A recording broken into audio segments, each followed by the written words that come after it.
Hello everyone, welcome back to my channel Sharon Studies and this is me, your Sharon madam.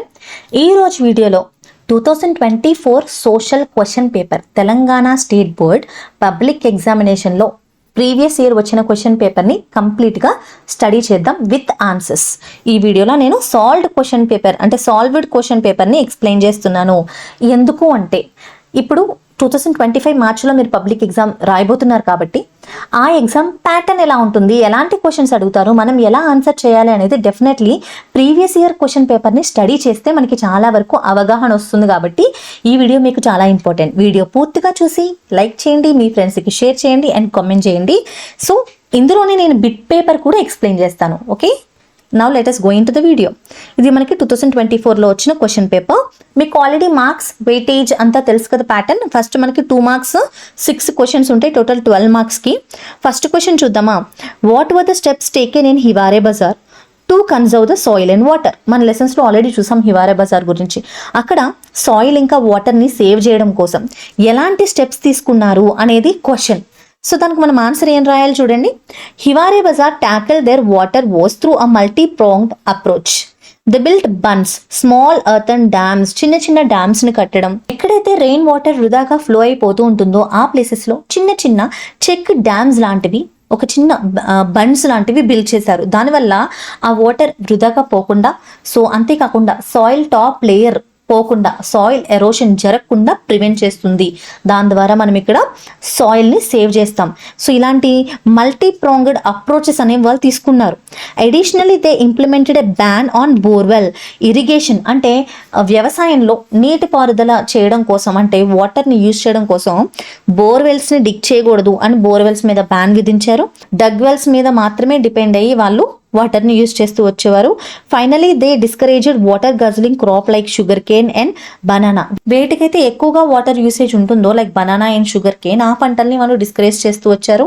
These measures helped to recharge the ground water and improve soil health. అంటే ఆ ప్రాంతంలో ground water levels చాలా dangerous పొజిషన్లో తగ్గిపోయి ఉన్నాయి కాబట్టి ఆ ground water లెవెల్స్ని మళ్ళీ బ్యాలెన్స్డ్లోకి తీసుకురావడం కోసం ఇలాంటి మల్టీ ప్రాంగ్డ్ అప్రోచెస్ అన్ని తీసుకుని ఫైనలీ వాళ్ళు సక్సీడ్ అయ్యారు.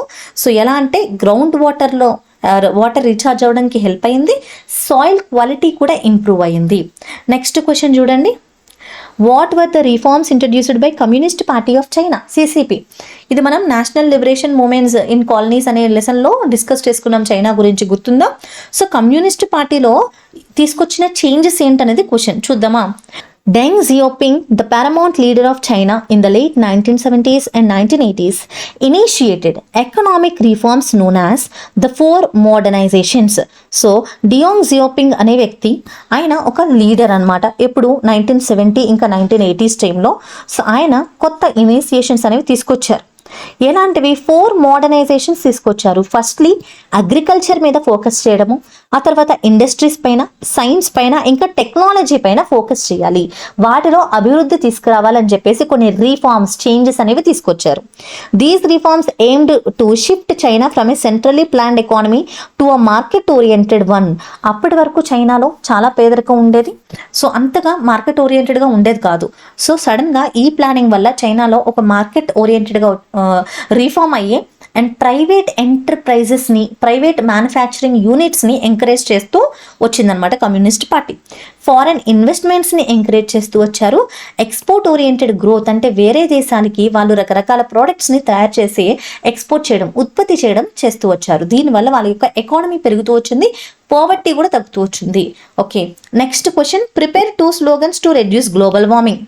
గ్లోబల్ వార్మింగ్ పైన 2-3 టైమ్స్ అడిగారు ప్రీవియస్ ఇయర్స్లో. ఇది చాలా ఇంపార్టెంట్ చూడండి.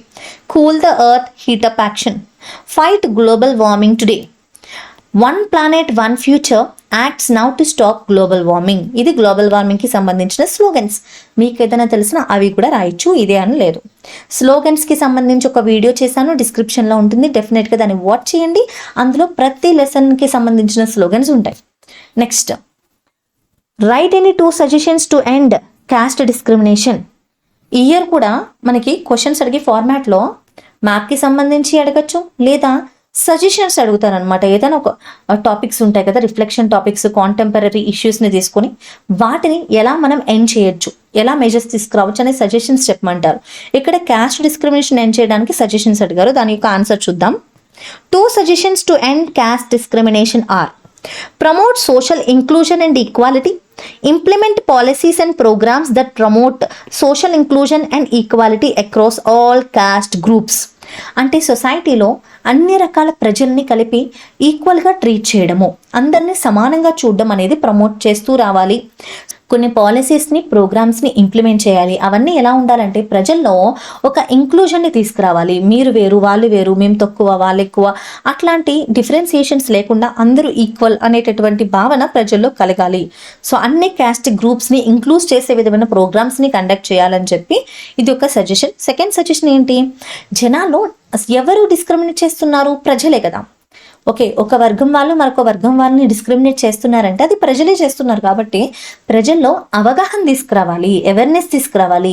సో చాలా క్యాంపెయిన్స్ చేయాలి, అవేర్నెస్ క్యాంపెయిన్స్ చేసి ఎడ్యుకేషనల్ ప్రోగ్రామ్స్ని కండక్ట్ చేసి, సో ఈ క్యాస్ట్ బేస్డ్ స్టీరియో టైప్స్ ఏదైతే వస్తూ ఉన్నాయో అనాది నుండి, సో వాటిని క్వశ్చన్ చేస్తూ అవన్నీ ఎంత తప్పుగా ఉంటున్నాయో, వాటి వల్ల జరిగే నష్టాలు ఏంటనేది ప్రజలకి తెలియజేయాలి. సో ఈ ప్రిజుడీస్ గురించి, అంటే మనిషి గురించి ఏం తెలియకుండా అతని యొక్క క్యాస్ట్ లేదా రిలీజియన్ బేస్ చేసుకుని వాళ్ళ మీద ఒక ఇంప్రెషన్ ఫామ్ చేసుకోవడం అనేది చాలా రాంగ్. సో ఇలాంటి విషయాలపైన ఎక్కువ అవగాహన తీసుకురావాలి. ఇలాంటి సజెషన్స్ మనం, సో క్యాస్ట్ డిస్క్రిమినేషన్ ఎండ్ చేయడానికి ఈ 2 సజెషన్స్ని మనం ఇక్కడ రాస్తున్నాం. నెక్స్ట్ క్వశ్చన్ చూడండి. Draw the outline map of Telangana, locate Jogulamba Gadwal. మ్యాప్కి సంబంధించి ఒక వీడియో చేశాను. 2024 నుండి 15 వరకు అన్ని ప్రీవియస్ ఇయర్ క్వశ్చన్ పేపర్స్లో వచ్చిన మ్యాప్ పాయింటింగ్ ప్రతిదీ చాలా క్లియర్గా డీటెయిల్గా ఎక్స్ప్లెయిన్ చేశాను. డిస్క్రిప్షన్లో లింక్ ఉంటుంది, డెఫినెట్లీ ఆ వీడియో చూడండి. దానివల్ల ఈజీగా మీకు 10 మార్క్స్ గెయిన్ చేసుకోగలుగుతారు. అండ్ ఈ question one of the most important, 4-5 times అడుగుంటారు చాలా ఇయర్స్ నుంచి. తెలంగాణ మ్యాప్కి సంబంధించి 2 మార్క్స్కి పక్కా క్వశ్చన్ వచ్చే అవకాశం ఎక్కువ ఉంది. మీరు దీని యొక్క అవుట్లైన్ డ్రా చేయడం బాగా నేర్చుకోండి. అవుట్లైన్ ఎలా డ్రా చేయాలి, సింపుల్గా 4 స్టెప్స్లో చూడకుండా డ్రా చేయడం అనేది నేను ఒక వీడియో చేశాను. అది డిస్క్రిప్షన్లో లింక్ ఇస్తాను. అండ్ మన ఛానల్ మీరు విజిట్ చేయండి, అందులో చాలా ఇంపార్టెంట్ వీడియోస్ ఉంటాయి. ప్రజెంట్ తెలంగాణ స్టూడెంట్స్ పబ్లిక్ ఎగ్జామ్కి యూస్ఫుల్ అయ్యేవి, డెఫినెట్లీ వాచ్ చేయండి. సో ఇక్కడ మనకు అడిగిన క్వశ్చన్ ఏంటంటే మీరు అవుట్లైన్ డ్రా చేయాలి, ఇంకా ఒక డిస్ట్రిక్ట్ని లొకేట్ చేయాలి. ఏంటది చూడండి, జోగులాంబ గద్వాల్. ఇది మనకి తెలంగాణ మ్యాప్ కదా. తెలంగాణ మ్యాప్లో సదరన్ టిప్లో ఇక్కడ మనకుంది చూడండి, ఈ డిస్ట్రిక్టే జోగులాంబ గద్వాల్. ఓకే, ఇలా మీరు లొకేషన్ని అవుట్లైన్ డ్రా చేసి చివర్లో మీరు జోగులాంబ గద్వాల్ అని చెప్పి రాయాలి. ఎప్పుడు ఒక ప్లేస్ లొకేట్ చేస్తున్నప్పుడు డాట్తో రిప్రజెంట్ చేయాలి, మార్క్ చేయాలి. Next, this is outline map. 6th question ఏంటో చూద్దాం. ఇక్కడ మనకు ఒక టేబుల్ ఇచ్చారు, దీంట్లో ఒక ఇన్ఫర్మేషన్ ఉంది. Observe the data given in the table, answer the question A, B. ఇలాంటి క్వశ్చన్స్ వస్తే చాలా ఈజీగా ఆన్సర్ చేయొచ్చు. డేటా అంతా మనకి టేబుల్లోనే ఉంటుంది కదా. What is the about table show? ఈ టేబుల్ ఏం చూపిస్తుంది మనకి? ఇక్కడ మీరు ఒకసారి టేబుల్ చదవండి. Literacy rate in progress in Himachal Pradesh. Himachal ప్రదేశ్లో ఫీమేల్స్ ఎంతమంది చదువుకున్నారు, మేల్స్ ఎంతమంది చదువుకున్నారు అనే డేటా కనిపిస్తుంది మనకి. సో ఏం చూపిస్తుంది table? The table shows the progress of literacy rates in Himachal Pradesh compare to India as a whole. మొత్తం ఇండియాతో కంపేర్ చేస్తూ హిమాచల్ ప్రదేశ్లో లిటరసీ రేట్ ఎలా ఉంది ఫీమేల్స్కి, మేల్స్కి 2001లో 11లో అని కంపారిజన్ చూపిస్తుంది. ఈజీ కదా ఆన్సర్. సెకండ్ క్వశ్చన్ ఏంటి? Why is male literacy rate more than female literacy? 2001లో గమనిస్తే ఫీమేల్ 67 ఉంది, మేల్స్ 85. 2011లో ఇక్కడ నుంచి కొంచెం పెరిగింది, అయినప్పటికీ మేల్స్ కన్నా తక్కువగానే ఉంది. దానికి రీజన్ ఏంటి? There can be several reasons why male literacy rate is higher than the female literacy rate. Like firstly social norms, అంటే ట్రెడిషనల్గా మనకి కొన్ని జెండర్ స్టీరియో టైప్స్ అనేవి ఉన్నాయి. ఇప్పటికీ బాగా గ్రామీణ ప్రాంతాల్లో మీరు గమనిస్తే మగవాళ్ళని చదువుకోవడానికి లేదా బయట ఊర్లకు వెళ్ళి హయ్యర్ ఎడ్యుకేషన్ పొందడానికి అలౌ చేస్తారు, కానీ ఆడవాళ్ళని అంటే గర్ల్స్ని చదువుకి ఎక్కువగా ఎంకరేజ్ చేసేవారు కాదు. ఒక సర్టెన్ ఏజ్ వచ్చాక వాళ్ళకి మ్యారేజ్ చేసేవారు. ఇది మనకి వన్ ఆఫ్ ద రీజన్గా చెప్పుకోవచ్చు, social norm. So prioritize education for boys over girls. Second reason ఏమై ఉండొచ్చు అంటే limited access for girls. Girls might face limitations in the attending school due to factors like household chores or social restrictions. సొసైటీలో ఆడపిల్లల్ని స్కూల్కి పంపడం ఏంటి, మీరు బయటికి పంపడం ఏంటి అంటే ఇప్పటి గురించి మాట్లాడుకోవట్లేదు, మనం 2001-11 ఆ టైం గురించి మాట్లాడుకుంటున్నాం. సంవత్సరాలు పెరిగే కొద్దీ మార్పులు జరుగుతూ ఉంటాయి. ఇప్పుడు మీరు అనుకోవచ్చు ఇప్పుడు అట్లా లేదు కదా మ్యామ్, అందరూ చదువుతున్నారు కదా అని. కానీ మన లెసన్లో ఉన్న కాంటెక్స్ట్లన్నీ ఈ రోజు గురించి కాదు, గతం గురించి. సో అప్పట్లో చదువు విషయంలోకి వస్తే గర్ల్స్కి కాస్త తక్కువ ప్రయారిటీ ఇవ్వడం. సో సొసైటీలో కూడా గర్ల్స్కి కొన్ని రెస్ట్రిక్షన్స్ ఉండడం వల్ల, స్కూల్లో కూడా కొన్ని లిమిటేషన్స్ ఉండడం వల్ల గర్ల్స్ ఎక్కువ డ్రాప్ అవుట్ అవ్వడం లేదా జాయిన్ అవ్వకపోవడం స్కూల్స్లోనే జరుగుతూ ఉండేది. ఎర్లీ మ్యారేజ్ చాలా స్టేట్స్లో, ఇప్పటికీ రాజస్థాన్ లాంటి కొన్ని స్టేట్స్లో చాలా తక్కువ ఏజ్లోనే పెళ్ళిళ్ళు చేస్తూ ఉంటారు. అంత తక్కువ ఏజ్లో పెళ్ళిళ్ళు చేస్తున్నప్పుడు డెఫినెట్లీ గర్ల్స్ యొక్క ఎడ్యుకేషన్ అనేది డిస్టర్బ్ అవుతుంది. These are the some of the reasons. Next, name the factors that affect climate and weather, explain any of them. Actually ఇక్కడ మీరు చూడండి, మనకి 6th క్వశ్చన్ వరకు సెక్షన్ 1 2 మార్క్స్ అవన్నీ. ఇప్పుడు సెక్షన్ 2 స్టార్ట్ అవుతుంది, 4 మార్క్స్ ఈచ్, 4 మార్క్స్ 6 క్వశ్చన్స్ ఉంటాయి. అవి చూద్దాం. సో ఫస్ట్ 7th క్వశ్చన్ చూడండి, name the factors that affect climate and weather. ఇది మనం 4th లెసన్ ఉంది కదా క్లైమేట్ ఆఫ్ ఇండియా, అందులో క్లైమేట్కి వెదర్కి గల తేడా తెలుసుకున్నాము. వాటి క్లైమేట్ని వెదర్ని ఎఫెక్ట్ చేసే ఫ్యాక్టర్స్ ఏంటి, డిఫరెంట్ ఫ్యాక్టర్స్ ఉంటాయి కదా. Firstly distance from the equator. మన ఇండియాలో ఎక్కడ ఈక్వేటర్ పాస్ అవుతుంది, దాని నుంచి ఎంత డిస్టెన్స్లో ఏ ప్రాంతం ఉందో అక్కడ మనకి అంటే బాగా దగ్గరగా ఉన్న ప్రాంతాలు, బాగా దూరంగా ఉన్న ప్రాంతాలు డిఫరెంట్ టైప్ ఆఫ్ క్లైమేట్ని ఎక్స్పీరియన్స్ చేస్తాయి. Areas closer to equator receive more direct sunlight leading to warmer climates. As you move towards the pole sunlight becomes slanted resulting in cooler temperatures. అంటే మన ఇండియా కాంటెక్స్ట్లో చూసుకుంటే చూడండి, సౌత్ ఇండియా ఈక్వేటర్కి కాస్త దగ్గరగా ఉండడం వల్ల ఇక్కడ మనకి టెంపరేచర్స్ ఎక్కువగా ఉంటాయి నార్త్ ఇండియాతో పోలిస్తే. మనం వరల్డ్ వైజ్లో చూసుకుంటే కూడా ఈక్వేటర్కి దగ్గరగా ఉన్న ప్రాంతాలన్నీ డైరెక్ట్గా సన్లైట్ రిసీవ్ చేసుకోవడం వల్ల అక్కడ అడవులు ఎక్కువగా ఉంటాయి, రెయిన్స్ ఎక్కువగా పడతాయి, అడవులు ఎక్కువగా ఉంటాయి. అలాగే కాకుండా వేడి అనేది కూడా ఎక్కువగా కనిపిస్తుంది. అండ్ పోల్స్కి వెళ్ళే కొద్దీ మనకి బాగా చల్లగా కూల్గా ఉండే ప్రాంతాలు కనిపిస్తాయి. ఇలా distance from the equator one of the factor. Ocean currents కూడా, warm currents can increase temperature of the nearby areas. మనకి ఓషన్లో కోల్డ్ కరెంట్స్, వార్మ్ కరెంట్స్ అని 2 రకాలుగా నీటి యొక్క ప్రవాహం ఉంటుంది. అండ్ ఆ వాటర్ కరెంట్స్ వల్ల అక్కడ టెంపరేచర్స్ ఇంక్రీజ్ అవుతూ ఉంటాయి. So cold currents can cause cooler climate. ఏ ప్రాంతాల్లో అయితే కోల్డ్ కరెంట్స్ ఉంటాయో అక్కడ క్లైమేట్ అంతా కాస్త చల్లగా ఉంటుంది. సో ఓషన్ కరెంట్స్ కూడా క్లైమేట్ ఇంకా వెదర్ని ఎఫెక్ట్ చేస్తాయి. ప్రివైలింగ్ విండ్స్ అంటే గాలి వీచే డైరెక్షన్ వల్ల కూడా క్లైమేట్ అండ్ వెదర్ని ఎఫెక్ట్ చేస్తాయి. Winds blowing from warm regions can bring warm air. అంటే వేడిగా ఉన్న దేశాలు, ఫ్రమ్ సపోజ్ ఆఫ్రికా నుంచి వస్తున్న గాలులు ఏవైతే ఉన్నాయో ఆ డైరెక్షన్ నుండి చాలా వేడి క్లైమేట్ ఉంటుంది కాబట్టి అవన్నీ కూడా వెచ్చదనాన్ని తీసుకొస్తాయి గాలి ద్వారా. While winds from colder areas అంటే చల్లని ప్రదేశాల నుంచి వీచే గాలులు ఏవైతే ఉంటాయో అవన్నీ కూలర్ టెంపరేచర్ని, ప్రిసిపిటేషన్ తీసుకొస్తే. ఫర్ సపోజ్ వింటర్ సీజన్స్లో నార్దర్న్ పార్ట్ ఆఫ్ ఇండియాలో మనకి సెంట్రల్ ఇండియా నుండి అవన్నీ పోల్స్కి దగ్గరగా ఉండే ప్రాంతాలు కాబట్టి అక్కడి నుంచి వచ్చి ఈ కోల్డ్ విండ్స్ వల్ల మనకి చాలా చల్లటి వాతావరణం కనిపిస్తూ ఉంటుంది. టోపోగ్రఫీ అంటే జియోగ్రఫీ, అంటే ఒక ప్రదేశంలో ఉన్న హిల్స్, మౌంటైన్స్, దాన్ని బట్టి కూడా క్లైమేట్ ఇంకా వెదర్ అనేది ఎఫెక్ట్ అవుతుంది. Mountains can block wind pattern. ఎక్కడైతే ఎత్తైన పర్వతాలు ఉంటాయో గాలి వీచే ప్యాటర్న్స్ని డిస్టర్బ్ చేస్తాయి, బ్లాక్ చేస్తాయి. సో దానివల్ల రెయిన్ షాడోస్ అనేవి క్రియేట్ అవుతాయి. ఒకవైపు అంతా రెయిన్ పడడం, ఒకవైపు అంతా పడకపోవడం. సో దానివల్ల ప్రెసిపిటేషన్ అనేది ఎఫెక్ట్ అవుతుంది. డెఫినెట్లీ అక్కడ క్లైమేట్ డిఫరెన్సెస్ అనేవి కనిపిస్తాయి. ఇంకా distance from large bodies of water అంటే లార్జ్ వాటర్ బాడీస్ అంటే ఏంటి, సీస్, ఓషన్స్, ఇవన్నీ లార్జ్ వాటర్ బాడీస్. వాటికి దగ్గరగా ఉండే ప్రాంతాల్లో ఒక రకమైన వాతావరణం కనిపిస్తుంది, దూరంగా ఉండే ప్రాంతాల్లో ల్యాండ్ బ్లాక్డ్ కంట్రీస్లో వేరే రకమైన వాతావరణం కనిపిస్తుంది. ఎందుకు? Land heats and cools faster than water. నీటి కన్నా భూమి ఫాస్ట్గా హీట్ అయ్యి ఫాస్ట్గా కూల్ అవుతుంది. Areas near ocean tend to have mild temperatures due to moderating effect. Distance from the equator discuss చేసాం. ఇది ఆల్రెడీ మీరు టెంపరేచర్ జోన్స్, మనం క్లైమేట్ జోన్స్ డిస్కస్ చేసినప్పుడే మీకు తెలుసు. దిస్ ఈజ్ ఎర్త్ అయితే ఇక్కడ మనకి సన్ నుంచి వచ్చే రేస్ ప్రతి చోట ఒకేలా పడవు కదా. ఈ మిడిల్ పార్ట్లో ఈ ఈక్వేటర్ ఉన్న ప్రాంతంలో డైరెక్ట్గా సన్ రైజ్ పడడం వల్ల ఈ ప్రాంతం అంతా కూడా మనకి టారిడ్ రీజియన్ అంటాం, టారిడ్ జోన్ లేదా ట్రాపికల్ జోన్. ఇక్కడంతా వేడిగా ఉంటుంది. అండ్ స్లాంటింగ్ రేస్ కనిపిస్తున్నాయి చూడండి, పోల్స్కి వెళ్ళే కొద్దీ రేస్ స్లాంటింగ్ అవుతాయి. సో ఈ డిఫరెన్సియేషన్ వల్లే మనకి అంటే ఈక్వేటర్ నుండి ఉన్న ఈ డిస్టెన్స్ వల్ల క్లైమేట్ ఎఫెక్ట్ అవుతుంది. ఇక్కడ ఒక రకమైన క్లైమేట్ చూస్తాం, ఇక్కడ ఒక రకమైన క్లైమేట్ని మనం గమనిస్తూ ఉంటాం. నెక్స్ట్ 8th క్వశ్చన్ చూద్దాం. ఇవన్నీ 4 మార్క్స్ క్వశ్చన్స్. దీనికి ఇంత ఆన్సర్ మీరు రాయాల్సి ఉంటుంది. What major steps were taken for social and economic development of India after independence? స్వతంత్రం వచ్చిన తర్వాత మన భారతదేశాన్ని ఇంప్రూవ్ చేయడానికి తీసుకునే నిర్ణయాల్లో మొదటి నిర్ణయం ఏంటి? మీకు ఆల్రెడీ తెలుసు, అదే first 5-year plan. Okay, so after independence India undertook several major steps for social economic development. So first 5-year plan. So India ఈ సిరీస్ ఆఫ్ 5-year ప్లాన్ని ప్రయారిటైజ్ చేసి ఎకనామిక్ గ్రోత్ ఇంకా డెవలప్మెంట్ తీసుకురావడం కోసం ఇంప్లిమెంట్ చేసింది. Mostly ఇండస్ట్రీస్ని improve చేయడం, అగ్రికల్చర్ని, ఇన్ఫ్రాస్ట్రక్చర్ని develop చేయడం, social welfare ప్రోగ్రామ్స్ని తీసుకురావడం పైన చాలా దృష్టి పెట్టింది. ల్యాండ్ రిఫార్మ్స్, భూమికి సంబంధించి ఎన్నో చేంజెస్ తీసుకొస్తూ వచ్చింది. Land reform measures were introduced to address land ఇన్ఈక్వాలిటీని తగ్గించి పేదలకు కూడా భూమిని కల్పించే ప్రయత్నాలు చేస్తూ వచ్చింది. అగ్రికల్చరల్ ప్రొడక్టివిటీ తీసుకురావడానికి హెల్ప్ చేసింది.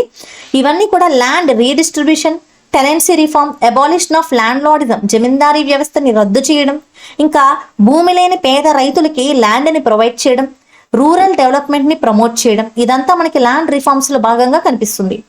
గ్రీన్ రెవల్యూషన్, ఇక్కడ అప్పటి వరకు కూడా అగ్రికల్చర్లో మనకి ఎక్కువగా లాభాలు లేదా ఎక్కువగా రాబడి కనిపించట్లేదు. అందుకే గ్రీన్ రెవల్యూషన్ అనేది ఒకటి తీసుకొచ్చి దాని ద్వారా కొన్ని డెవలప్మెంట్స్ అనేవి తీసుకొచ్చారు అగ్రికల్చర్లో. ఎలా?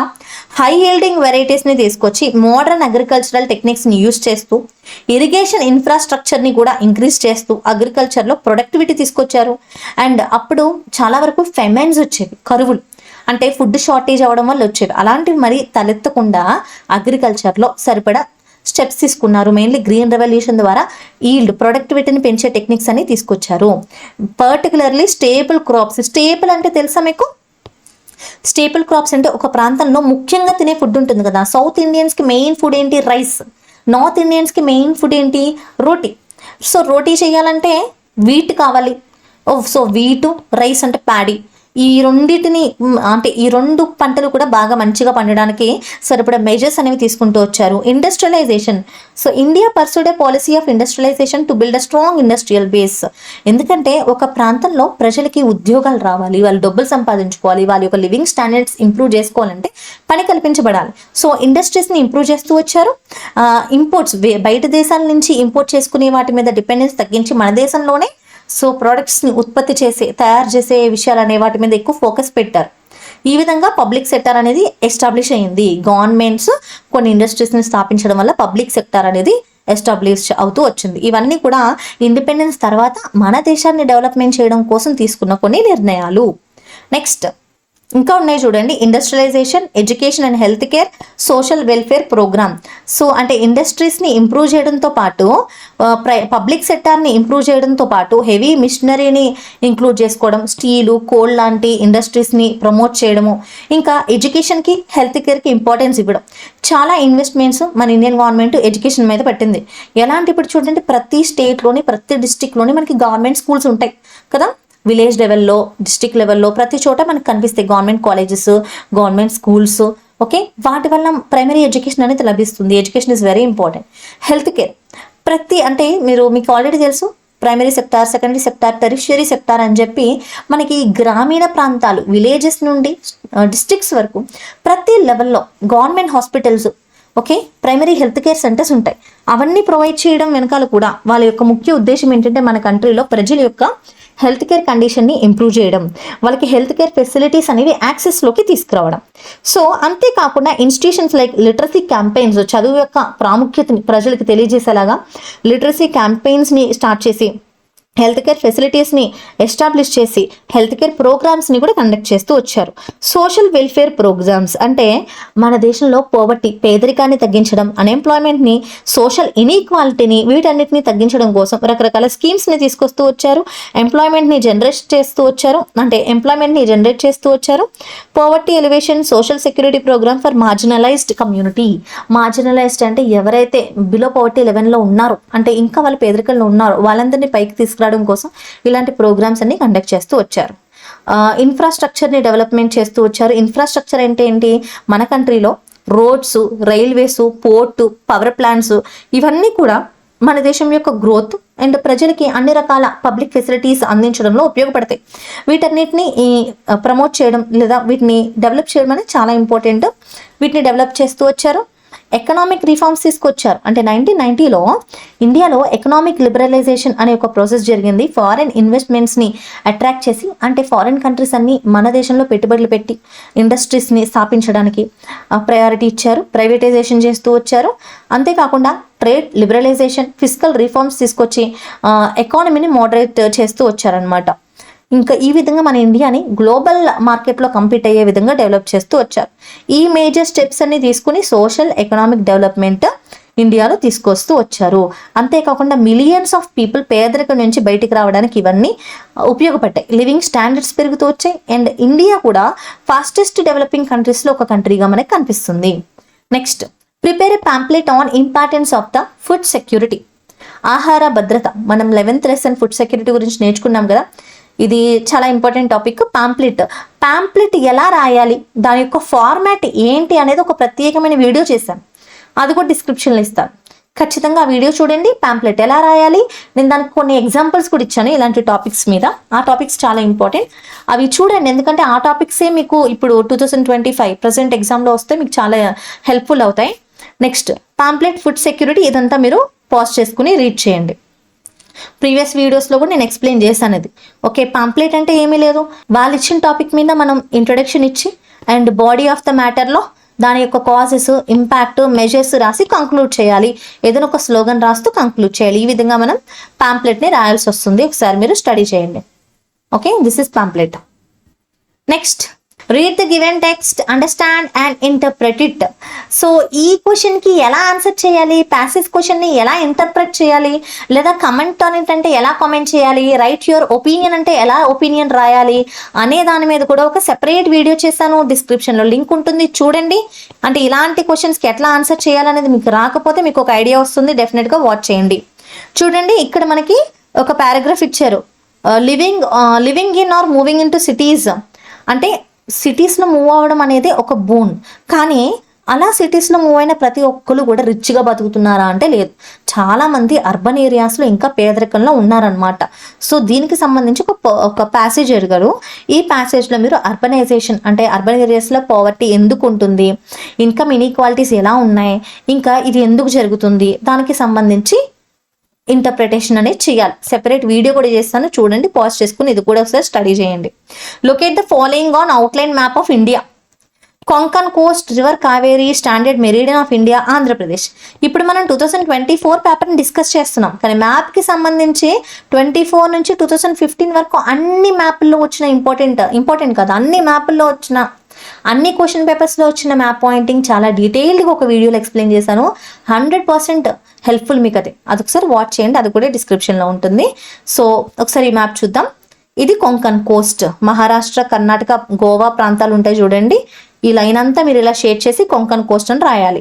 అండ్ స్టాండర్డ్ మెరీడియన్ అంటే మన ఇండియా కంట్రీ మొత్తానికి కూడా టైం జోన్, దీని ఆధారంగా టైం జోన్ నిర్ణయించబడింది. దీన్నే ఇండియన్ స్టాండర్డ్ టైం అంటాం. సో ఇది ఈ స్టాండర్డ్ మెరీడియన్ దగ్గర క్యాలిక్యులేట్ చేస్తారు. 82.5 degrees ఈస్ట్ లాంగిట్యూడ్లో మనకి ఈ స్టాండర్డ్ మెరీడియన్ కనిపిస్తుంది. సో ఇది కనుక మీకు అడిగితే ఈ విధంగా మీరు లైన్ డ్రా చేసి దీని యొక్క లొకేషన్ చూపించాలి. రివర్ కావేరీ చూడండి, కర్ణాటక, కేరళ, తమిళనాడు ఈ 3 రాష్ట్రాల్లో నుంచి రివర్ కావేరీ ఫ్లో అవుతుంది. ఎప్పుడు రివర్ అడిగినా దాని యొక్క ఫ్లో చూపించాలి. నార్త్ ఈస్టర్న్ స్టేట్స్లో ఒక place Arunachal Pradesh. Previous question పేపర్స్లో చాలాసార్లు అడిగారు. అరుణాచల్ ప్రదేశ్ చాలా ఇంపార్టెంట్, లొకేషన్ గుర్తుపెట్టుకోండి. Okay, observe the given graph and analyse. ఇక్కడ 1500 నుంచి 1990 వరకు వార్ వల్ల చనిపోయిన వాళ్ళ యొక్క డేటా ఇచ్చారు. సిఈ అంటే కామన్ ఎరా. చూడండి, మనకి ఈ బార్ గ్రాఫ్ ద్వారా ఏం అర్థమవుతుంది. సో 1500 నుంచి 1599 వరకు ఎంతమంది చనిపోయారు అంటే ఇక్కడ మనకి లైన్స్ ఉంది చూడండి. ఈ గ్రాఫ్ అంతా కూడా డెత్స్ పర్ 1000 పీపుల్, ప్రతి 1000 మందికి ఎంతమంది చనిపోయారు అనేది చూపిస్తుంది. ఈ ఎంటీ బాక్స్ మొత్తం కూడా వార్ డెత్స్ మిలియన్స్లో ఎంతమంది చనిపోయారు యుద్ధాల వల్ల అనేది చూపిస్తుంది. సో ఇక్కడ అబ్జర్వ్ చేసి అనలైజ్ చేసి రాయమంటున్నారు. ఎలా అనలైజ్ చేయాలి? ఇక్కడ ఇలా మీకు బార్ గ్రాఫ్ ఇచ్చినప్పుడు ఫస్ట్లీ ఈ బార్ గ్రాఫ్ ఏం చెప్తుంది అనేది ఒక ఫస్ట్ 2 lines రాయాలి. The given graph illustrates war-related deaths from years 1500 to 1999 CM. The x-axis represents different time period. X-axis represents different time period categorized into centuries, while y-axis represent number of war deaths in millions, 20 million, 40 million, 60 million, ఎన్ని millions అనేది ఇక్కడ y-axis represent చేస్తుంది. Additionally, the graph includes a line indicating number of deaths per 1000 people. ఈ line వచ్చేసి number of deaths per 1000, ఈ empty line వచ్చేసి in millions అనమాట. Okay, for the people in year 1777. ఈ విధంగా ఈ గ్రాఫ్ ఏం చెప్తుంది అనేది ఒక 3-4 పాయింట్స్ రాయాలి. ఆ తర్వాత ఫ్రమ్ ద గ్రాఫ్ మనకేం అర్థమవుతుంది? We observe the following trends. First of all, fluctuations in the war death. మీరు ప్రతిదీ అబ్జర్వ్ చేయాలి. అంటే 1500 నుంచి 1600కి వచ్చేసరికి వార్ డెత్ పెరిగాయా తగ్గాయా? ఇక్కడ నుంచి 1900కి చెక్ చేస్తే 1900లో ఎస్పెషల్లీ 20th సెంచరీలో బీభత్సంగా మనకి 109 మిలియన్స్లో యుద్ధంలో ప్రజలు చనిపోయారు. అంటే చాలా ఎక్కువగా డ్రాస్టిక్గా పెరిగింది. సో అదంతా మీరు ఇంటర్ప్రెట్ చేసి రాయాల్సి వస్తుంది, అనలైజ్ చేయాలి. There are fluctuations in the number of war-related death over centuries, with some period experiencing high-level conflict and casualties compared to other. 20th century peak అనమాట. 20th century వచ్చేసరికి ఎందుకు మీకు తెలుసు కదా, ఎందుకు కమెంట్ చేయండి. 1900 నుంచి 1999 ఈ ఇయర్స్ మధ్యలో ఎందుకు వార్ డెత్స్ అమాంతం పెరుగుతూ వచ్చాయి? వరల్డ్ వార్స్ వల్ల. ఈ టైంలోనే 1914 నుంచి 1945 వరకు వరల్డ్ వార్ 1, 2 జరిగాయి కాబట్టి ఎంతోమంది వార్స్లో చనిపోతూ వచ్చారు. Comparison with death per 1000 people. The line indicates death per 1000 people in the year 1777లో ప్రతి 1000 మందికి ఎంతమంది చనిపోయారని తెలుస్తుంది, sowing magnitude of war death relative to population size during that particular period. Overall, the graph provides a visual representation of historical trends in war-related death over the past 5 centuries, highlighting both variability and significant impact of armed conflict on human lives throughout the history. చరిత్రలో ఈ bar graph ద్వారా war వల్ల ఎంతమంది చనిపోయారు అనే విషయం మనకి ఈ బార్ గ్రాఫ్ ద్వారా అర్థమవుతుంది. ఇలా మీరు బార్ గ్రాఫ్ ని అనలైజ్ చేయాలి. ఎంత ఈజీ అసలు social paper. Next section 3 discuss చేద్దాం. ఇంతవరకు మీకు ఏమనిపించింది?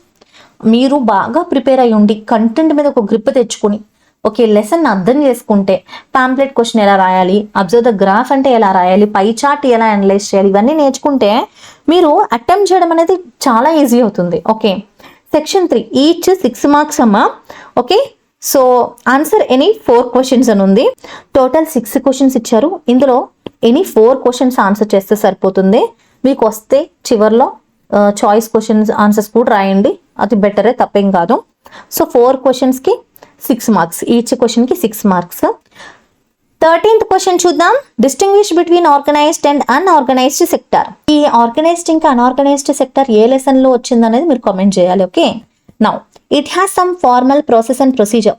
ఆర్గనైజ్డ్ సెక్టార్ అంటే గవర్నమెంట్ జాబ్ లాంటిది. ఇక్కడ ఒక ప్రాసెస్, ప్రొసీజర్ ఉంటుంది, ఎంప్లాయ్మెంట్ సెక్యూరిటీ ఉంటుంది, ఎలా పడితే తీసేయడం అనేది ఉండదు, జాబ్ సెక్యూరిటీ ఉంటుంది అనమాట.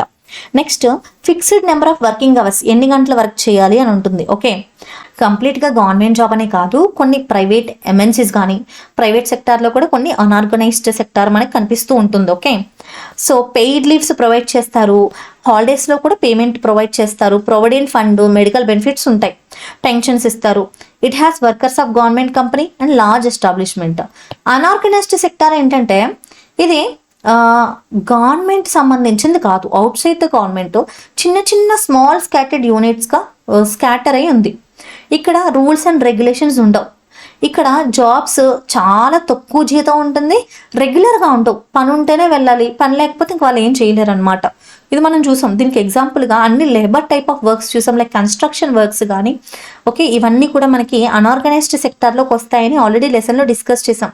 ఇక్కడ ఓవర్ టైం పనిచేస్తే ఎక్స్ట్రా ఇన్కమ్ అని, పెయిడ్ లీవ్ కానీ, హాలిడేస్ కానీ, సిక్నెస్ లీవ్స్ కానీ ఏమీ ఉండవు ఇక్కడ. వాళ్ళకి సెక్యూరిటీ ఉండదు, జాబ్ సెక్యూరిటీ ఉండదు, లైఫ్ సెక్యూరిటీ కూడా ఉండదు. And when there is less work some people are asked to leave. ఎప్పుడైతే పని తక్కువ ఉంటుందో వాళ్ళకి కొంతమంది వర్కర్స్ ఎక్స్ట్రా అనిపిస్తే వాళ్ళని పంపించేస్తారు. A lot also depends on the whims of the employer or changes in the market situation. అంతేకాకుండా ఈ పని ఇందులో వచ్చే జీతం అంతా కూడా మార్కెట్ సిచ్యువేషన్, వాళ్ళకి పని ఇచ్చిన ఎంప్లాయర్ చేతిలోనే డిపెండ్ అయి ఉంటుంది. ఇది ఆర్గనైజ్డ్ సెక్టర్, అన్ఆర్గనైజ్డ్ సెక్టార్కి డిఫరెన్సెస్ ఖచ్చితంగా అడుగుతారు. Okay, next explain functions of Election commission of India. Election commission మన ఇండియాలో చేసే పని ఏంటి? మీరు already election process in India 16th లెసన్లో చాలా క్లియర్గా తెలుసుకున్నాం. ఎలక్షన్ కమిషన్ ఆఫ్ ఇండియా చాలా ముఖ్యమైన పాత్ర పోషిస్తుంది. ఎందుకంటే మన కంట్రీలో చాలా ఫ్రీ, ఫెయిర్, ఇంకా ట్రాన్స్పరెంట్గా ఎన్నికల్ని కండక్ట్ చేసే ఒక సంస్థ ఎలక్షన్ కమిషన్. వాళ్ళు ఏం చేస్తారు? ఫస్ట్లీ ఎలక్షన్స్ కండక్ట్ చేస్తారు. ఈసీఐ ఈజ్ రెస్పాన్సిబుల్ ఫర్ లోక్సభకి, రాజ్యసభకి, స్టేట్ లెజిస్లేటివ్ అసెంబ్లీస్కి, ప్రెసిడెంట్ ఆఫీస్కి, వైస్ ప్రెసిడెంట్కి డైరెక్ట్ ఇంకా ఇండైరెక్ట్ ఎలక్షన్స్ కండక్ట్ చేసేది ఎలక్షన్ కమిషనే. ఓకే, ఇంకా అంటే candidate nomination, voter registration, polling, counting అంతా కూడా ఎలక్షన్ కమిషన్ ఆఫ్ ఇండియానే టేక్ కేర్ చేస్తుంది. సెకండ్ ఏంటి? ఎలక్ట్రల్ రోల్ మేనేజ్ చేస్తుంది. అంటే ప్రతి 5 yearsకి ఎన్నో చేంజెస్ జరుగుతూ ఉంటాయి. 18 years పూర్తయిన వాళ్ళు కొత్తమంది వస్తూ ఉంటారు, కొంతమంది ఓల్డ్ పీపుల్ చనిపోతూ ఉంటారు. సో ఎలక్ట్రల్ రోల్ అనేది ఎప్పటికప్పుడు వీళ్ళు అప్డేట్ చేస్తూ ఉంటారు. అంటే కంప్లీట్ యాక్యురసీ తీసుకురావడం కోసం ఓటర్ లిస్ట్ ప్రిపేర్ చేస్తూ ఉంటారు, వెరిఫికేషన్ చేస్తూ ఉంటారు. డీలిమిటేషన్ ఆఫ్ కాన్స్టిట్యుయెన్సీస్, అంటే కాన్స్టిట్యుయెన్సీస్లో డీలిమిటేషన్ చేస్తూ వస్తారు, పీరియాడికల్గా రివ్యూస్ చేస్తూ ఉంటారు. అండ్ అంతేకాకుండా ఫెయిర్ రిప్రజెంటేషన్ ఉండేలా చూస్తారు. అంటే ప్రతి కాన్స్టిట్యూషన్లో ఎంతమంది పాపులేషన్కి ఒక కాన్స్టిట్యుయెన్సీ ఉండాలి అనేది వాళ్ళే క్లియర్గా డిసైడ్ చేస్తారు. Next implementing election code. Election code of conduct, ఇది very important topic in election process. Election జరిగే ముందు కోడ్ ఆఫ్ కండక్ట్ విధిస్తారు. Model code of conduct MCC విధించిన తర్వాత పొలిటికల్ పార్టీస్, క్యాండిడేట్స్ ఏవైతే రూల్స్ ఉంటాయో వాటిని ఫాలో అవ్వాల్సి ఉంటుంది. Okay, next monitoring campaign expenditure. Election campaigning అయ్యే ఖర్చు అంతా కూడా మానిటర్ చేస్తూ ఉంటారు. Next ECI monitors and regulates campaign expenditure by political parties ఎంత ఖర్చు పెడుతున్నారు, లేదా ఇండివిజువల్ క్యాండిడేట్స్ ఎంత ఖర్చు పెడుతున్నారు, వాటి యొక్క ట్రాన్స్పరెన్సీ, లేదా మనీ మిస్యూజ్ అవ్వకుండా, లేదా జనాలకి బ్రైబింగ్ ఇవ్వకుండా, ఇదంతా కూడా ఎలక్షన్ కమిషన్ చెక్ చేస్తూ ఉంటారు. వాటర్ ఎడ్యుకేషన్ అవేర్నెస్, అంటే ఓటు వేయడం ఎంత ఇంపార్టెంట్, వీటికి సంబంధించిన అవేర్నెస్, అవగాహన ప్రజల్లో తీసుకొచ్చే క్యాంపెయిన్స్ చేయడం, ఇదంతా కూడా ఎలక్షన్ కమిషన్ తీసుకునే బాధ్యత. ఇంకా ఎలక్షన్ మెషినరీ కూడా వాళ్ళే చెక్ చేసి వాళ్ళే ఇంప్లిమెంట్ చేస్తూ ఉంటారు. రిజాల్వింగ్ డిస్ప్యూట్స్, అంటే ఎలక్ట్రల్ డిస్ప్యూట్స్ ఏదైనా వచ్చినా క్యాండిడేట్స్కి మధ్య, ప్రజలకి మధ్య ఏదైనా డిస్ప్యూట్స్ వస్తే ఎలక్షన్ మధ్యలో వీళ్ళే టేక్ కేర్ చేస్తారు. And next overall Election commission of India plays a pivotal role, చాలా ఇంపార్టెంట్ రోల్ ప్లే చేస్తారు. డెమోక్రటిక్ ప్రిన్సిపల్స్ ఆఫ్ ఇండియాని ఎన్షూర్ చేస్తూ మన కంట్రీలో చాలా నీతిగా, నిజాయితీగా, ఫెయిర్ అండ్ ఫ్రీగా ఎలక్షన్స్ని కండక్ట్ చేయడంలో ముఖ్య పాత్ర పోషించే సంస్థ Election commission of India, ECI. ఇక్కడ నాకు క్వశ్చన్ ఏంటంటే, who is the present commissioner of Election commission of India? నేను గతంలో లెసన్ చెప్పినప్పుడు కూడా ఇది డిస్కస్ చేశాను. Now you have to comment for this. Okay, next 15th question చూద్దాం. 6 marks question. What are the problems of over population at present? ఇది 6th lesson పాపులేషన్కి సంబంధించిన question. Present మీకు ఆల్రెడీ తెలుసు, మొత్తం వరల్డ్లోనే the highest populous country is India. Population ఎక్కువగా ఉండేటప్పుడు ఎటువంటి ప్రాబ్లమ్స్ ఉంటాయి, వాటికి ఏదైనా మెజర్స్ ఉన్నాయా అనేది క్వశ్చన్. సో మనం దానికి మెజర్స్ ఏంటనేది చెప్దాం. The problems of over population at present include strain on resources. Population ఎక్కువగా ఉన్నప్పుడు వాటరు, ఫుడ్, ఎనర్జీ, హౌసింగ్ ఇవన్నీ రిసోర్సెస్ కదా, వీటిలో పోటీ ఎక్కువ అవుతుంది కాబట్టి అందరికీ సరిపడా ఉండవు, అవి డిప్లీట్ అవుతూ ఉంటాయి, స్కేర్సిటీ కూడా వస్తూ ఉంటుంది ఇంత జనాభా ఉపయోగించుకుంటున్నారు కాబట్టి.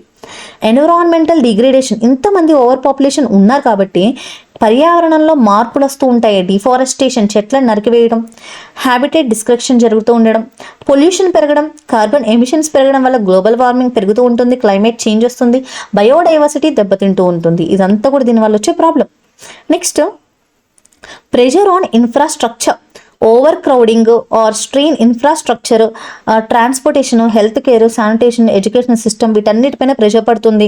అన్ఎంప్లాయ్మెంట్, పవర్టీ పెరిగిపోతూ ఉంటుంది. పాపులేషన్ పెరిగిపోతున్నప్పుడు వాళ్ళకి ఉద్యోగ అవకాశాలు తగ్గిపోతాయి. ఓకే, దానివల్ల పేదరికం పెరిగిపోతుంది, ఇన్కమ్ ఇన్ఈక్వాలిటీస్ ఉంటాయి. Health concerns, overpopulation can exacerbate public health issues such as infectious diseases. మీకు ఆల్రెడీ తెలుసు, కరోనా వచ్చినప్పుడు మన కంట్రీలో చాలా వేగంగా వ్యాప్తి చెంది చాలామంది చనిపోవడానికి, ఇబ్బందులు పడడానికి కారణమైంది. ఇన్ఫెక్షియస్ డిసీజ్ వచ్చిన వచ్చినప్పుడు ఇంత ఓవర్ పాపులేషన్ ఉన్నారు కాబట్టి ఈజీగా స్ప్రెడ్ అవుతుంది అనమాట. ఇంకా inadequate access to health care services, ఎక్కువ మంది ఇబ్బంది పడ్డప్పుడు హెల్త్ కేర్ సర్వీసెస్ ప్రొవైడ్ చేయడం అంతమంది జనాభాకి ఇబ్బంది అవుతుంది. శానిటేషన్ రిలేటెడ్ డిసీజెస్ వస్తూ ఉంటాయి ఓవర్ క్రౌడెడ్ లివింగ్ కండిషన్స్ వల్ల. Okay, social tension, over population can lead to social tension, అంటే రీసోర్సెస్ పైన కాంపిటీషన్. ఫర్ సపోజ్ చూడండి, మీ స్కూల్స్లో కూడా ఒక్కోసారి ప్రాబ్లమ్స్ జరుగుతుంటాయి. క్లాస్ రూమ్లో 2-3 క్లాస్ రూమ్లు కలిపి ఒకటే డెస్క్ ఉంది అనుకోండి, నాకు కావాలి అని చెప్పి కొట్టుకోవడం, లేదా ఒక క్లాస్లోనే దాన్ని దాచేయడం, రకరకాలు చేస్తూ ఉంటారు కదా. ఎప్పుడైతే రీసోర్సెస్ తక్కువగా ఉండి జనాలు ఎక్కువగా ఉంటారో సో అది సోషల్ టెన్షన్కి కూడా దారితీస్తూ ఉంటుంది. ల్యాండ్ గురించి, వాటర్ గురించి, అదర్ ఎసెన్షియల్ నీడ్స్ గురించి వీటన్నిటికీ గొడవలు స్టార్ట్ అవుతాయి. ఇవన్నీ కూడా ఓవర్ పాపులేషన్ వల్ల, ఎక్కువ జనాభా ఉండడం వల్ల జరిగే నష్టాలు. మరి ఇక్కడ మెజర్స్ కూడా అడిగారు. మెజర్స్ అంటే మనం ఏం చేయగలం? పాపులేషన్ని తగ్గించాలి. పాపులేషన్ తగ్గించాలంటే ఏం చేయాలి? సో ఓవర్ పాపులేషన్ని తగ్గించాలంటే మెజర్స్ ఏంటి? ఇవన్నీ కంట్రోల్ చేయడానికి నేను అడుగుతున్నాను. ఫస్ట్ ఆఫ్ ఆల్ జనాల్లో అవేర్నెస్ పెరగాలి. సో పాపులేషన్ ఎక్కువ అవుతుంది కాబట్టి ఫ్యామిలీ ప్లానింగ్ అనేది ఎంత ఇంపార్టెంటో జనాలకి తెలియాలి. సో ఇంత పాపులేషన్ ఉన్నారు కాబట్టి మనం తీసుకోవాల్సిన కొన్ని ప్రికాషన్స్, క్రౌడెడ్ ప్లేస్లోకి వెళ్ళినప్పుడు కానీ, హెల్త్ ప్రికాషన్స్ కానీ, రీసోర్సెస్ని యూజ్ చేసుకునే విధానంలో కానీ, పొల్యూషన్ని పెంచకుండా రకరకాల సజెస్టివ్ మెజర్స్ అనేవి గవర్నమెంట్ క్యాంపెయిన్స్ ద్వారా ప్రజలకు తెలియజేయాలి. సో మీకు తెలిసిన ఇంకొన్ని మెజర్స్ని కామెంట్ చేయండి. 16th ఆన్సర్ ఏంటో తెలుసా? Read the given text, understand, interpret. మరి ఇక్కడ ఏం టెక్స్ట్ ఇచ్చారు? During the last few decades tribals, marginal farmers have also been threatened by commercial farming, mining corporation, dam project.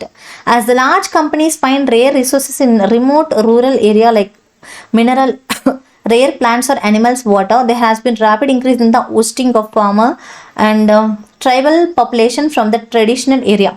This resulted in dispersion of the communities into new areas and the destruction of tribal cultures. So ఈ పారాగ్రాఫ్లో ఇచ్చిన విషయం ఏంటంటే, tribal ఏరియాస్లో, గిరిజన ప్రజలు ఉండే ప్రాంతాల్లో చాలా మందికి వాళ్ళందరూ ట్రెడిషనల్ ఫార్మింగ్ చేసుకుంటూ ట్రెడిషనల్ కల్చర్స్ ద్వారా వాళ్ళు బ్రతుకుతూ ఉంటారు. సో వాళ్ళకి కమర్షియల్ ఫార్మింగ్ చేయమని ఒత్తిడి ఇవ్వడంతో మైనింగ్ కార్పొరేషన్స్ కానీ, డ్యామ్స్ ఉంటాయి కదా, రిజర్వాయర్స్ కట్టడం వల్ల ట్రైబల్ ఏరియాస్లో చాలామంది వాళ్ళ యొక్క ఇల్లును కోల్పోయి, వాళ్ళు ఉండే ప్రాంతాన్ని కోల్పోయి ఇబ్బందులు పడుతూ ఉంటారు. మినరల్స్కి, యానిమల్స్కి, వాటర్కి కూడా ఒక డేంజర్ అనేది కలుగుతూ ఉంటుంది. సో ఫస్ట్ ఆఫ్ ఆల్ ఈ టెక్స్ట్ ఏం చెప్తుందో రాయాలి. The given text highlights the challenges faced by tribal and marginal farmers due to the expansion of commercial farming. ఈ టెక్స్ట్లో కమర్షియల్ ఫార్మింగ్ వల్ల ట్రైబల్స్కి ఇంకా మార్జినల్ చిన్న రైతులకు జరిగే ప్రాబ్లమ్స్ ఏంటనేది తెలుస్తుంది. అంతేకాకుండా మైనింగ్ యాక్టివిటీ, డ్యామ్ ప్రాజెక్ట్ వల్ల వాళ్ళు ఎదుర్కొనే ప్రాబ్లమ్స్ ఏంటో మనకి ఈ టెక్స్ట్ ద్వారా తెలుస్తుంది. ఎందుకంటే లార్జ్ కంపెనీస్కి ఈ రేర్ రిసోర్సెస్ కావాలి, minerals, rare plants, animals, water. దీనివల్ల రిమోట్ ఏరియాస్లో ఉండే ట్రైబల్ పీపుల్కి, అక్కడున్న ప్లాంట్స్కి, యానిమల్స్కి, వాటర్కి కూడా నష్టం కలుగుతుంది. ఈ ట్రెండ్ బాగా ఫాస్ట్గా గ్రో అవడం వల్ల అక్కడ ఉండే ఫార్మింగ్ చేసే ఫార్మర్స్కి, ట్రైబల్ కమ్యూనిటీస్కి వాళ్ళ యొక్క ట్రెడిషనల్ ల్యాండ్స్ కోల్పోతూ ఉన్నారు, డిస్ప్లేస్ అవుతూ ఉన్నారు. ఆ ప్లేస్ నుంచి వేరే ప్లేస్కి బలవంతంగా రీలొకేట్ అవ్వాల్సి వస్తుంది. దానివల్ల ట్రైబల్ కల్చర్ అనేది పోతూ ఉంది, వాళ్ళ కమ్యూనిటీస్ ఫ్రాగ్మెంట్ అయిపోతున్నాయి, విడిపోతున్నాయి.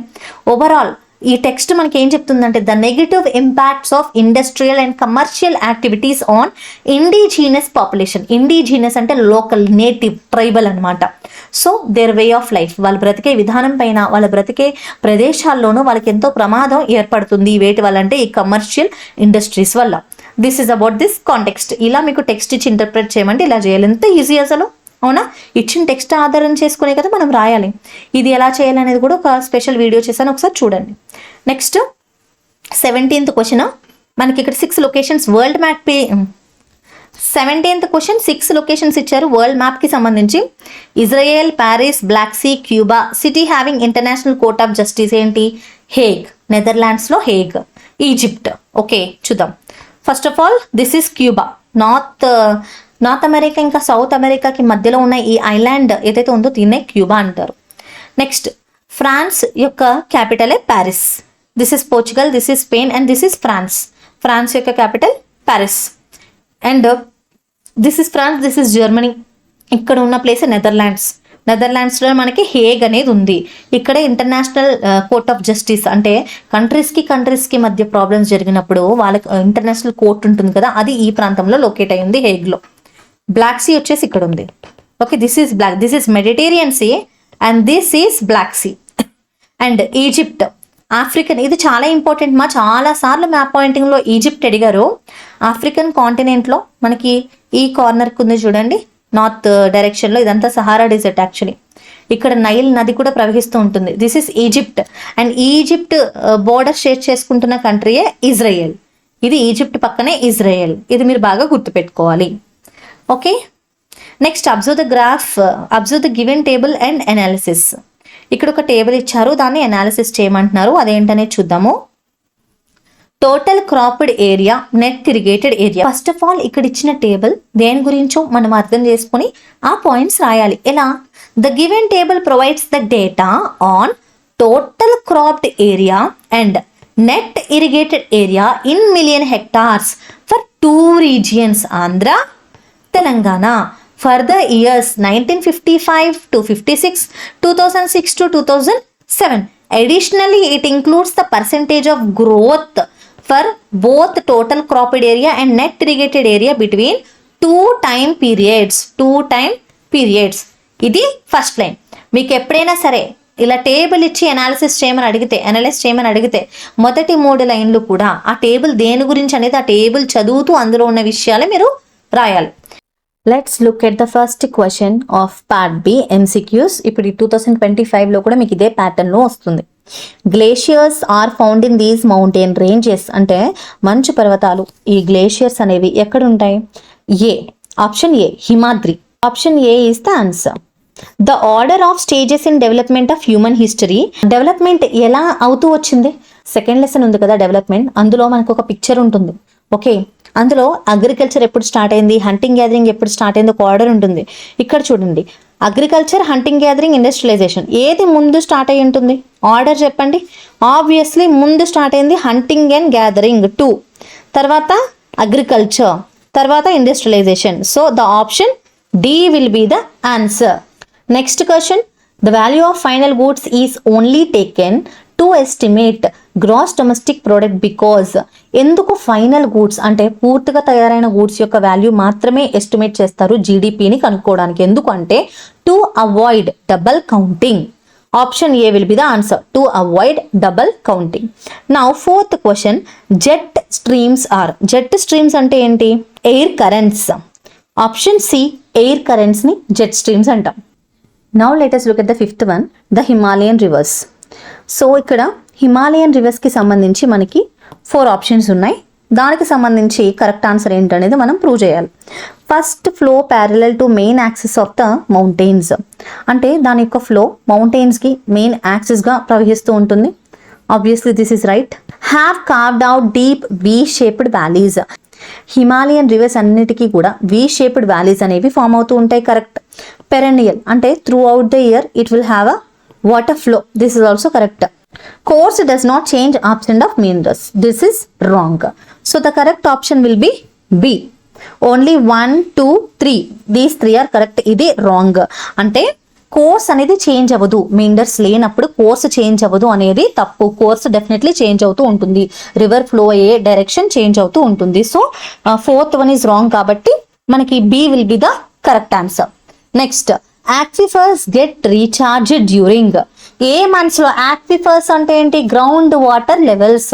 అవి ఏ మంత్ లో రీఛార్జ్ అవుతూ ఉంటాయి అంటే monsoon months. Option D is right.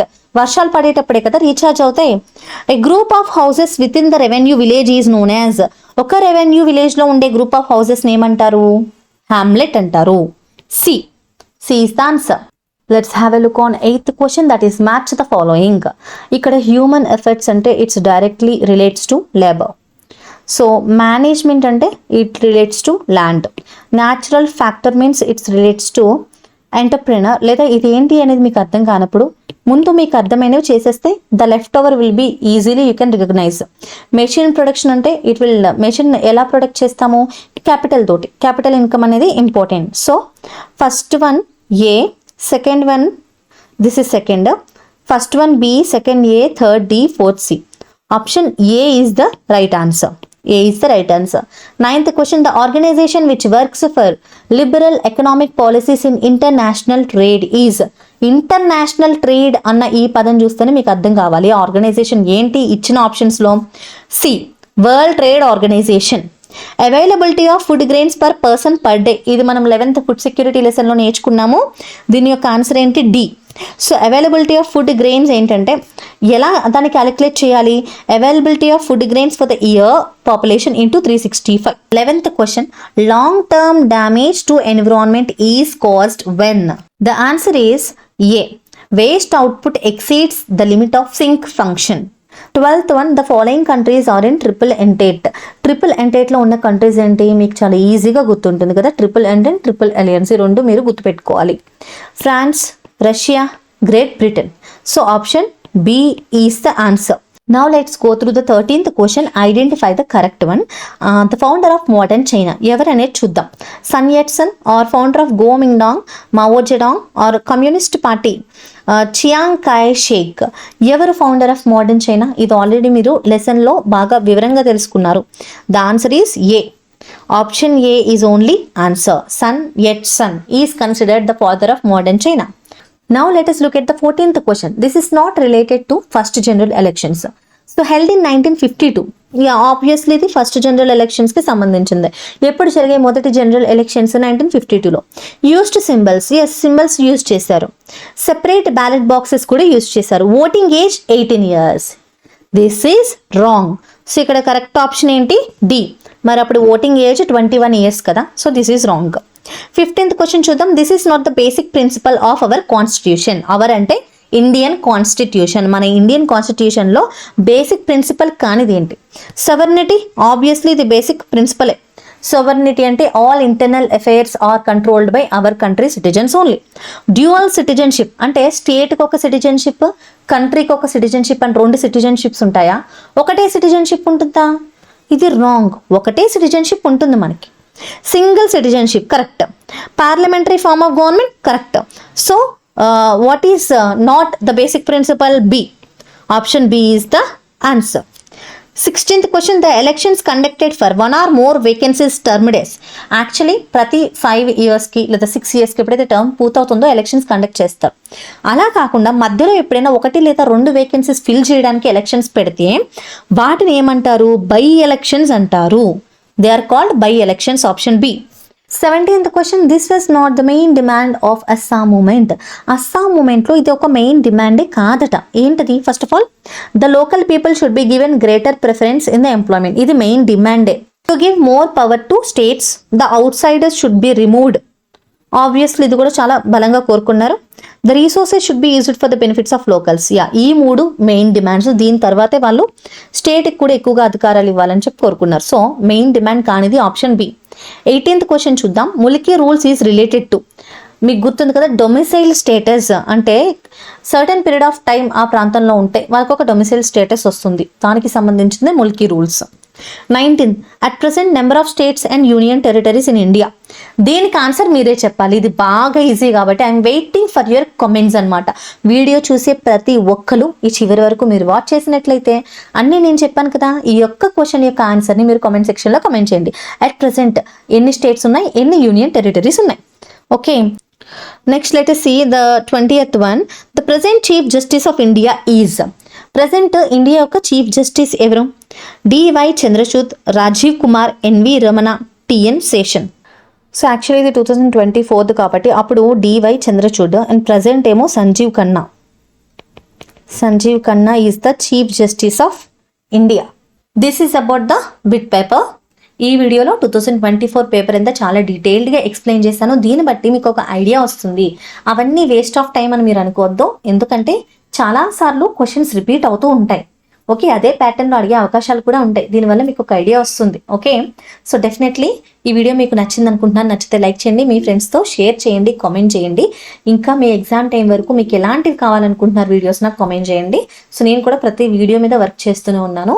And thank you so much for watching. And మీకు ఏదైనా పీడిఎఫ్ కావాలి అనుకుంటే జాయిన్ మెంబర్షిప్ తీసుకోండి. జస్ట్ 1 monthకి తీసుకోండి చాలు, అది ఎంతో ఉండదు. దానివల్ల ఏంటంటే మీకు ప్రతి మొదటి నుంచి ఇప్పటి వరకు నేను చేసిన ప్రతి వీడియో పీడిఎఫ్స్ ఉంటాయన్నమాట. దాన్ని మీరు యాక్సెస్ చేయొచ్చు. Okay, thank you so much for watching and bye bye.